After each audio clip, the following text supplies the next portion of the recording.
Friends, நம்ம இப்போ பார்க்க போகிறது மகாராஷ்டிரா மாநிலத்தில் அமைஞ்சிருக்கிற எல்லோரா குகை கோவில் தான் நம்ம பார்க்க போகிறோம். குகை கோவில்களையும் குகை சிற்பங்களையும் பற்றி நம்ம பார்க்கலாம். அஜந்தாவும் எல்லோரும் ரெண்டு பேருமே வந்து என்னென்னா இரட்டை பிறவிகள்னே சொல்லலாம். ஏன்னா ரெண்டுமே வந்து குகை கோவில்கள் சம்மந்தமாக உள்ளது தான். பார்க்க போகிறது எல்லோரா தான். இது நம்ம என்ட்ரன்ஸ் வாயிலில் நம்ம வந்துகிட்டு இருக்கோம். எல்லோராவுக்கு இன்னொரு பேர் என்னென்னா எல்லூர் அப்படிங்கிற பேரும் இருக்குது. இது தொல்லியல் நகரமாகவே அமைஞ்சிருக்கு. அவுரங்காபாத்திலிருந்து மகாராஷ்டிரா போகிற வழியில் 90 கிலோமீட்டர் டிஸ்டன்ஸில் வந்து இந்த எல்லோரா குகை அமைஞ்சிருக்கு. இது ராஷ்டிரகூட மரபினர்களால் கட்டப்பட்ட கோவில் அப்படின்னே சொல்லலாம். கோவில்களும் இல்லை, நிறைய வந்து சிற்பங்கள் வந்து பிரமிக்கத்தக்க அளவில் இருக்குது. நம்ம இந்தியோட தொல்லியல் நகரங்கிறதுனால நம்ம நாட்டினுடைய தேசிய கொடியை வந்து நம்ம என்ட்ரன்ஸ்லேயே நமக்கு வந்து வச்சுருக்காங்க. இதில் தான் இப்போ தீராக்குட்டி வந்து விளாண்டுட்டு இருக்கா. இப்போ நம்ம பார்க்கும்போது வந்து ரொம்ப அதிசயமானது. ஏன்னா நம்ம பார்க்கக்கூடிய இடம் நாங்கள் அஜந்தா பார்க்கல, எல்லோரா எங்கள் ட்ராவலர்ஸில் வந்து அழைச்சிட்டு போயிருந்தாங்க. டிஸ்டன்ஸ் ஏன்னா சாய்பாபா கோயில் ஏற்கனவே நான் உங்களுக்கு வீடியோ போட்டிருந்தேன். அதோட கண்டினியூவேஷனாக தான் இங்கே எல்லோரா குகை. சீரடியிலேருந்து இங்கே நம்ம வந்து ஒரு 3 மணி நேரம் ட்ராவலில் நம்ம இங்கே வரலாம். அதனால் நம்ம பக்கத்தில் இருக்கிறதுனால அதை நம்ம காமிச்சாங்க. நம்ம அதை தான் நம்ம பார்த்துக்கிட்டு இருக்கோம். இது வந்து உலக பாரம்பரியத்தோட களமாகவே இருக்குது. ஏன்னா இதில் நிறைய ரிசர்ச் பண்ண வேண்டியது அவ்வளவு இருக்குது அப்படின்னே சொல்லலாம். நம்ம எந்த குகையிலேருந்து நம்ம எப்படி வந்தாலும் நம்ம வழி வந்து ஒன்றாவே இருக்குது அப்படி அமைச்சிருக்காங்க.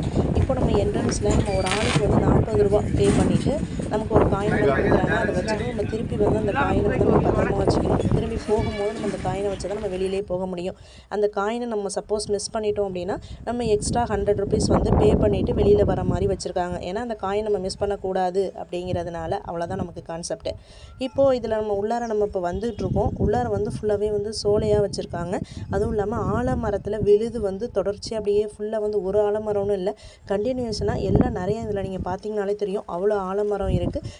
டிஃப்ரெண்ட்ஸான வந்து பிளான்ஸ் வந்து வச்சுருந்தாங்க. இப்போ நம்ம ரொம்ப நெருங்கிட்டோன்னே நம்ம சொல்லலாம். ஏன்னா இப்போ கிட்டக்கு வந்து பார்த்தோம் அப்படின்னா ஃபுல்லாக பாறையவே வந்து குடஞ்சி நமக்கு வந்து வச்சுருக்காங்க. இதில் என்னென்னா இந்து புத்தம் சமணம் எல்லா கோவில்களையுமே சேர்ந்து இந்த கோவில் வந்து அமைஞ்சிருக்கு எல்லோரா குகை.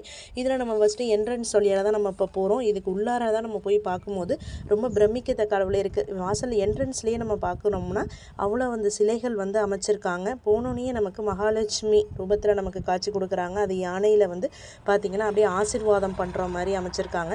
இந்த சிலைகள் எல்லாமே ரொம்ப என்னென்ன அப்படின்னு நமக்கு தெரியல, அந்த அளவுக்கு வந்து சிலைகள் வந்து இதில் இருக்குது. இதில் கைலாசநாதர் கோவில் தான் நம்ம இப்போ வந்து ஃபஸ்ட்டு தரிசிக்க போகிறோம். அதை சுற்றி நமக்கு இருக்கிறது நிறைய வந்து சுற்றுலா அதில் உள்ளவங்க, வெளிநாட்டில் உள்ளவங்க எல்லாருமே வந்து பார்க்குறாங்க. இதை நீங்கள் பார்த்தீங்கன்னா தெரியும், பாறை அப்படியே செதுக்கி அதில் ஒரு மாளிகை மாரி அமைச்சிருக்காங்க. இதில் என்ட்ரன்ஸ்லேயே வந்து யானை சிலையை வந்து பிரம்மாண்டமான வடிவில் வந்து அமைச்சிருக்காங்க.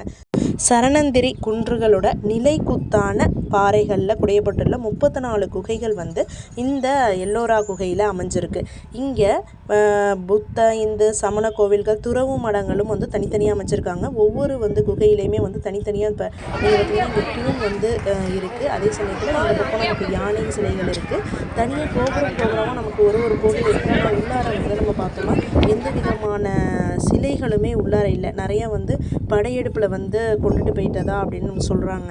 அதுவும் இல்லாமல் அரசர்கள் வந்து போர் புரிய வந்தாங்க அப்படின்னா இந்த அரசரை தாக்கணும் அப்படின்னா இங்கே உள்ள சிலைகளுடைய இதை வந்து நமக்கு சேதப்படுத்திட்டு போயிடுறாங்க. அதனாலேயே வந்து நமக்கு இங்கே உள்ள சிலைகள் வந்து உடஞ்சி இருக்கிறதாகவும் சொன்னாங்க. எங்கள் ட்ராவலர் கைடு வந்து அதான் சொன்னார். இப்போ வந்து இது நம்ம இப்போ பார்க்க போகிறோம். உள்ளார வந்து நம்ம பார்க்க போகிறோம். இப்போ கைலாசநாதர் கோவில் வந்து சிவலிங்கம் வந்து பிரம்மாண்டமான அளவில் இருக்குது. ஆனால் இங்கே பூஜைகள் அப்படின்னு எதுவுமே செய்யலை. நம்ம பார்க்குறதுக்கு ஏற்றாப்புல வந்து நமக்கு வந்து வச்சுருக்காங்க. இது என்ட்ரன்ஸ் போகிறதுக்கு ஒரு வழி இருந்தாலும் வர்றதுக்காக ஒரு வழி வந்து தனித்தனியாக நமக்கு வந்து அமைச்சிருக்காங்க. நாங்கள் மொத்தம் 17 பேர் போயிருந்தோம். அதில் இப்போ நம்ம மேலே ஏறி வரோம். அதுவும் வந்து பார்த்திங்கன்னா சின்ன சின்ன கற்படிகளால் அமைஞ்சிருக்கு. நம்ம இப்போ உள்ளார நம்ம போக போகிறோம். அதுலேயும் பார்த்தீங்க அப்படின்னா இருட்டாகவே இருக்குது. அதில் வந்து நமக்கு நிறைய கைடு வந்து உட்காந்துருக்காங்க. நம்ம தெரியல இந்த கோவிலை பற்றி நம்ம தெரிஞ்சுக்கணும் அப்படின்னா வெவ்வேறு லாங்குவேஜ்லேருந்து வர்றவங்க நம்ம இந்த கோவிலில் நம்ம எவ்வளோ பே பண்ணோம்னா அவங்க சொல்லுவாங்க போல இருக்குது. வெளி மாநிலத்திலேருந்து வரவங்களுக்கு இந்த கைடு வந்து யூஸ்ஃபுல்லாக இருப்பாங்க. ஏன்னா அவங்க எவ்வளோ கேட்குறாங்க அப்படின்னு தெரியல. ஏன்னா நம்ம நார்மலாக பார்த்துட்டு வந்தாச்சு. இதில் நமக்கு உள்ளார பார்த்தோம் அப்படின்னா இன்டீரியரில் வந்து நமக்கு சிவன் சிலை வந்து பிரம்மாண்டமாக நமக்கு காட்சி கொடுக்கும். என்னடா தீரா, என்னது ஓம் நமச்சா சொல்லு. சிவனை தரிசிச்சுட்டு நமக்கு அங்கே ஃபோட்டோலாம் எடுக்கிறதுக்கு வந்து அலோடு இருந்துச்சு. அதனால் நம்ம எடுத்துகிட்டு வந்தாச்சு. இப்போ வெளியில் வந்து ஏன்னா உள்ளுக்குள்ளே வந்து இருட்டாக இருக்குது. அதனால் அங்கே இருக்கிற கைட்ஸ்லாம் வந்து என்ன பண்ணுறாங்கன்னா லைட்டை வச்சு நமக்கு காமிக்கிறாங்க. ஒவ்வொரு சிலைகளும் வந்து எதை பற்றி சொல்லுது அப்படிங்கிற ஃபுல் டீட்டெயில்ஸுமே வந்து சொல்லிகிட்டு இருக்காரு. இப்போ அதை தான் நீங்கள் இப்போ பார்த்துக்கிட்டு இருக்கீங்க. ஏன்னா வெளி கண்ட்ரிலேருந்து வரவங்களுக்கு தெரியாதுல்ல, அதுக்காக காமிக்கிறதுக்காக இதை மாதிரி ஒரு ஃபார்மாலிட்டி செஞ்சிகிட்ருக்காங்க. இப்போ நம்ம அதுலேயே நம்ம உள்ளர வந்து நம்ம இப்போது சுற்றி வர பகுதி நம்ம எவ்வளவு தூரம் கீழே இருந்து மேலே ஏறி இருக்கோம் பாருங்கள். அந்த படியில் நம்ம ஏறும்போது லைட்டாக நம்ம ஏறின மாதிரி தான் இருந்துச்சு. ஆனால் நம்ம பெரிய உயரத்தில் வந்து இப்போ நம்ம நிற்கிறோம்.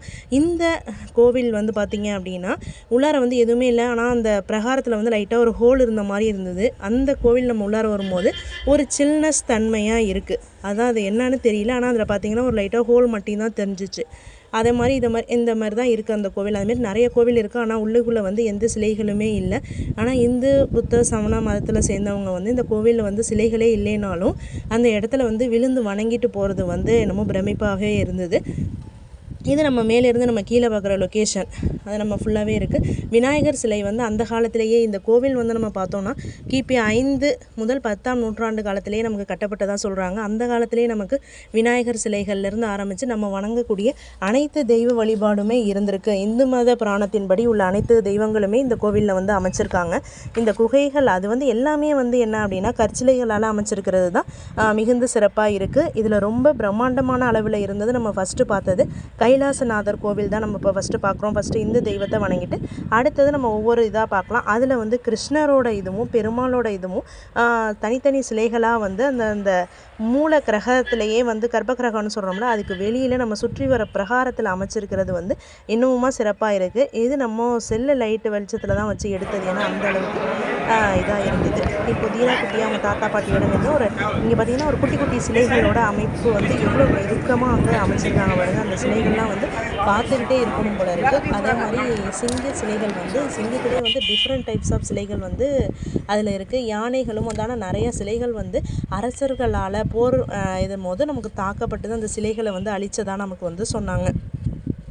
இதில் பிரம்மா வந்து ஒரு ஃபுல்லாக ஏன்னா பாதி தலைகள் வந்து ஒரு தலை இல்லாமல் வந்து சிவன் அழித்ததாக நமக்கு சொல்லுவாங்க. ஆனால் இங்கே அனைத்து தலைகளுடைய கூடிய பிரம்மா வந்து காட்சி கொடுக்குறாரு. அங்கே வந்து அதுவும் வந்து ஒரு சிறப்பாக இருந்தது. அவர்கிட்ட இன்னும் ஒரு ஃபோட்டோ எடுத்துகிட்டு வந்தாச்சு. இதில் நம்ம அப்படியே நம்ம வெளியில் நம்ம இப்போ சுற்றி வந்தோம்னா அதில் வந்து நிறைய குன்றுகள் இருக்குது. மொத்தம் 34 குன்றுகள் இருக்குது. ஆனால் அதில் நம்ம போனோம் அப்படின்னா உள்ளுக்குள்ளே வந்து இருட்டாகவே இருக்குது. நம்ம செல் லைட்டையோ இல்லை இது வேறு ஏதாவது நம்ம லைட் எடுத்தோம்னா நம்ம போகலாம். ஆனால் பயமாக இருக்கும்ல, உள்ளுக்குள்ளே என்ன இருக்குது அப்படின்னு தெரியல. ஏன்னா போயிட்டு நம்ம போன வழியிலே நம்ம திரும்பி வர மாதிரி தான் நமக்கு அமைச்சிருக்காங்க. இருந்தாலும் பயம்னால நாங்கள் உள்ளக்குள்ளே வந்து எந்த ஒரு குகைக்கு உள்ளாரையுமே போல் வெளியிலேருந்து பார்க்கக்கூடியதுக்கு அதை மாதிரி மெயினாக மக்கள் போயிட்டு வர குகைகள் மட்டும் தான் நாங்கள் போய் பார்த்தது. ஏன்னா எங்கள் கைடு அதுக்கு மட்டும்தான் போயிட்டு பார்த்துட்டு வாங்க அப்படின்னு சொன்னாங்க. ஏன்னா தெரியாத இடத்துல போய் நம்ம எல்லா இடத்துலையுமே போய் நம்ம பார்க்க முடியாது. அதனால் நம்ம சில பேர் இருக்காங்க வந்து எல்லாமே போய் பார்த்துட்டு வரணும் அப்படிங்கிறதுனால எல்லா குன்றுக்குள்ளேயும் போயெல்லாம் பார்த்துட்டு வராங்க. சில பேர் தான் அதுக்கு போகிறாங்க. இப்போ நம்ம வெளி சுற்றுப்பிரகாரத்தில் வந்து எல்லா விதமான சிலைகளையுமே வந்து கடவுளோட சிலைகளை வந்து வரிசையாக வந்து வடிவமைச்சிருக்காங்க. இதுக்காக நம்ம தனியாக வந்து சுற்றி வர மாதிரி வந்து வடிவமைப்பு இருக்குது. அதுதான் நம்ம இப்போ பார்த்துக்கிட்டு இருக்கோம். இதில் வந்து நம்ம விசித்திரமானது என்ன அப்படின்னா காலை தூக்கி வச்சு பலி கொடுக்கறது, அந்த இது கல்யாணம் பண்ணுற அமைப்பு, சிவன் பார்வதி வந்து உட்கார்ந்துருக்கிற கோலத்தில் அதாவது ரூபத்திலேயே வந்து சிவன் வந்து காட்சி கொடுக்குறாரு. அதான் நந்தி வந்து பூஜிக்கிற மாதிரி இதை தான் நீங்கள் இப்போ பார்த்துக்கிட்டு இருக்கீங்க. வரிசையாகவே வந்து நம்ம பார்த்தோன்னா இதே போலையே வந்து ஒவ்வொரு சிலைகளுக்குமான புராண கதைகள் வந்து இதில் இங்கே சொல்கிறாங்க. அதுக்கு ஏற்றாப்புலேயே வந்து அந்த சிலைகள் வந்து அமைச்சிருக்காங்க. இது எல்லாமே வந்து கற்சிலைகளால் அந்த வந்து பூநூல் போடுவாங்கன்னு சொல்கிறோம்ல, அது வரையும் நம்ம வந்து கல்லாலேயே தான் ஃபுல்லாகவே வேறு எந்த விதமான உபகரணத்துமே அவங்க வந்து யூஸ் பண்ணலை. மரம் எதுவுமே கிடையாது. ஃபுல்லாகவே கல்லுலேயே அமைஞ்சிருக்கிறது தான் வந்து இந்த எல்லோராவோட சிறப்பாகவே இருக்குது. அஜந்தாவும் இதே ஃபார்மேட்டில் தான் இருக்கும் அப்படின்னு சொன்னாங்க. நம்ம பார்த்தது இப்போ எல்லோரா தான் நம்ம இப்போ பார்த்துக்கிட்டு இருக்கோம். இது வரிசையாக வந்து நம்ம இந்த சிலைகளை நம்ம பார்க்குறதுக்குனே வந்து நமக்கு ஒரு கண்ணு பத்தாது அப்படின்னு தான் சொல்லலாம். தொடர்ச்சியாகவே நம்ம பார்த்துக்கிட்டே இருக்கலாம் போல இருக்குது. அந்த அளவுக்கு அங்கே இடத்த விட்டு வர்றதுக்கே மனசில்லை. ஏன்னா ஒரு கூலிங் நம்ம சொல்கிறோம்ல, ஒரு வெயிலே நமக்கு தெரியல. ஏன்னா வெளியில் நமக்கு வெயில் வந்து அவ்வளோ இதாக நமக்கு அடிச்சிகிட்டு இருக்கு. ஆனால் நம்ம உள்ளுக்குள்ளே நம்ம அங்கே நிற்கும் போது எந்த விதமான வெப்பமுமே தாக்கலை. அது அந்த அளவுக்கு வந்து அந்த கட்டிடக்கலை வந்து சிறப்பாக இருக்குது அப்படின்னு சொல்லலாம். ராஷ்டிரகூட மன்னர்கள் வந்து அந்த இதில் அப்போது அந்த நவீனம் இப்போ உள்ள காலம், ஆனால் அப்போ உள்ள காலத்தில் எந்த விதமான கருவிகள் எந்த நவீனங்களும் கண்டுபிடிக்கலை. ஆனால் அதுக்கே வந்து எப்படி கட்டியிருக்காங்க அப்படிங்கிறது தான் இன்றளவுமே பிரமிப்பாக இருக்குது. அதற்கான ஆய்வுகள் தான் வந்து தொல்லியல் ஆராய்ச்சிகள் வந்து இங்கே நடத்திக்கிட்டு இருக்காங்க. அதுக்காக நமக்கு வெளியில் செக்யூரிட்டி கார்டு எல்லாமே இருக்குது. நம்ம பார்த்துட்டு தான் வரலாம். இங்கேருந்து நம்ம பார்க்கும்போது தனித்தனியாக நமக்கு வாயில்கள்லாம் அமைச்சிருக்காங்க பாருங்கள். அதுலேருந்து நம்ம எந்த இதுலேருந்து வேணாலும் நம்ம மறைஞ்சிருந்தோம். ஏன்னா அரசர்கள்லாம் வந்து போர் புரியும் போது மறைஞ்சிருந்து தாக்குறதுக்கு ஏற்றாப்புலையும் வந்து இந்த குகைகள் வந்து அமைக்கப்பட்டிருக்கு. வெளியில் வந்து யானை தலைகள் மட்டும் தனியாக வச்சுருக்காங்க, யானை சிலைகள் தனியாக இருக்குது. இது நமக்கு வெளியில் நம்ம பார்த்துட்டு இப்போ வெளியில் வந்தாச்சு. இப்போ வந்து நம்ம ஃபுல் வியூ வந்து நம்ம மொத்தமாக பார்க்குறோம். இதில் வயசானவங்களால் நடக்க முடியாதவங்களுக்காக நமக்கு வீல் சேர் வந்து வச்சுருக்காங்க. அது வாசல்லே வந்து முடியாதவங்க, நடக்க முடியாதவங்க உள்ளுக்குள்ளே சுற்றி பார்க்கணும் அப்படின்னா அதுக்கு தனியாக 1500 நம்ம பே பண்ணோம் அப்படின்னா அவங்களாகவே ஒரு கைடாக இது பண்ணி நமக்கு அனுப்புவாங்க. நம்ம சுற்றி காமிச்சிட்டு வந்துடுறாங்க. நம்ம அடுத்ததாக நம்ம பார்க்க போகிறது என்ன அப்படின்னா புத்தர் சிலை தான் நம்ம பார்க்க போகிறோம். அதுவும் குன்றுக்குள்ளே இருக்கிற புத்தர் சிலைகள் நம்ம பார்க்க போகிறோம். இது நம்ம அதுலேருந்து ஒரு 1 கிலோமீட்டர் நடக்கிற மாதிரி இருக்குது. கைலாசநாதர் கோவில் நம்ம உள்ளுக்குள்ளே பார்த்தோம் இல்லையா, அதுலேருந்து நம்ம நடக்கிற மாதிரி இருக்குது. இதுவும் ஃபுல்லாகவே வந்து கற்கோவில்கள் தான், நிறைய குன்றுகள் இருக்குது. எங்களுக்காக ஒரு குறிப்பிட்ட டைம் கொடுத்துருந்தாங்க. அந்த டயத்துக்குள்ளே பார்க்கணும் அப்படிங்கிறதுனால நாங்கள் கொஞ்சம் ஷார்ட்டாக பார்த்துட்டு வந்துட்டோம். நாங்கள் போனது வெயில் டைம், இங்கேயே நம்மளால் நடக்க முடியல. ஆனால் உள்ளுக்குள்ளே வந்து அவ்வளோ ஒரு கூலிங்கான கிளைமேட் இருக்குது. இதில் அதுக்கான ஒரு பெரிய விருட்சம் இருந்தது. அங்கே தான் நம்ம பார்க்க போகிறது சிங்கவால் குரங்கு வந்து நிறையா வந்து விளையாடிக்கிட்டு இருந்தது, அழகாக இருந்தது அதை பார்க்க. ஏற்காடுலாம் நம்ம பார்ப்போம்ல, அதே மாதிரி இப்போது நம்ம புத்தர் குகையை வந்து அடைஞ்சாச்சு. புத்தர் பௌத்த சமயத்தை சேர்ந்ததுனால அந்த கட்டிடக்கலை பாணியில் வந்து அமைச்சிருக்கிறது இன்னமுமே சிறப்பாக இருக்குது. உள்ளார பார்த்தோம் அப்படின்னா நம்ம புத்தர் சிலையை பார்த்துட்ருக்கோம். மேலே பாருங்கள் எவ்வளோ ஒரு அழகான மேற்கூரை அமைப்பு, ஒரு பெரிய அரண்மனை தோற்றத்தில் அமைச்சிருக்காங்க. ஆனால் அது எல்லாமே வந்து கற்களால் ஆனது. நம்ம இதை ஃபஸ்ட்டு இமேஜை வந்து நம்ம எடுக்கவே முடியல. ஏன்னா அந்த கேமராக்களே ஒரு ஒளி கூட வந்து அதில் வந்து போகவே இல்லை. எங்கள் மொபைல்னு இல்லை, யாரோட மொபைலுமே ஃபஸ்ட்டு எடுக்கவே இல்லை அப்படின்னே சொன்னாங்க. நம்ம அதுக்கப்புறம் ரொம்ப நிதானித்து நம்ம எடுக்க வேண்டிய, உடனே எடுத்து ஃபோட்டோ எடுக்கிற மாதிரி இங்கே இல்லை. ஆனால் பார்க்க வந்து அவ்வளோ ஒரு அழகான வடிவமைப்பில் வந்து புத்தர் வந்து நமக்கு காட்சி கொடுக்குறாரு. அதுதான் நம்ம இப்போ பாதத்திலேருந்து நுனி வரையும் வந்து ஃபுல்லாகவே குட்டி குட்டி சிலைகளுமே வந்து சைடில் வந்து வடிவமைச்சிருக்காங்க. இதில் பார்த்திங்கன்னா தெரியும், பிரம்மாண்டமான தோற்றத்தோட நுழைவு வாயில் வந்து அமைச்சிருக்காங்க. இது நமக்கு வெளி தோற்றம். இது நம்ம ஃபுல்லாக பார்க்கலாம். இதிலேருந்து நமக்கு மேப்பே வந்து நமக்கு சைடில் வச்சுருக்காங்க. இது லொக்கேஷன், அந்த எல்லோரா கேவில் எத்தனை குகைகள் இருக்குது அப்படிங்கிற லொக்கேஷன் வந்து சைடில் வச்சுருக்காங்க. இதை நம்ம வெளியில் அந்த பார்த்தோம் அப்படின்னா அங்கேயும் குன்றுகள் இருக்குது. ஆனால் நாங்கள் அங்கே போகலை, டைம் ஆகிடுச்சு அப்படின்னு சொல்லிட்டு நாங்கள் வந்துட்டோம். நெக்ஸ்ட் டைம் சான்ஸ் கிடச்சிது அப்படின்னா நாங்கள் போகணும். இதோட கண்டினியூஷனாக மகாராஷ்டிராவில் அமைஞ்சிருக்கிற பெஸ்ட்டு டூரிசம் பிளேஸை நம்ம நெக்ஸ்ட் வீடியோவில் பார்க்கலாம். அதற்கு எங்கள் யூடியூப் சேனலை சப்ஸ்கிரைப் பண்ணுங்கள் ஃப்ரெண்ட்ஸ். தேங்க்யூ ஃபார் வாட்சிங்.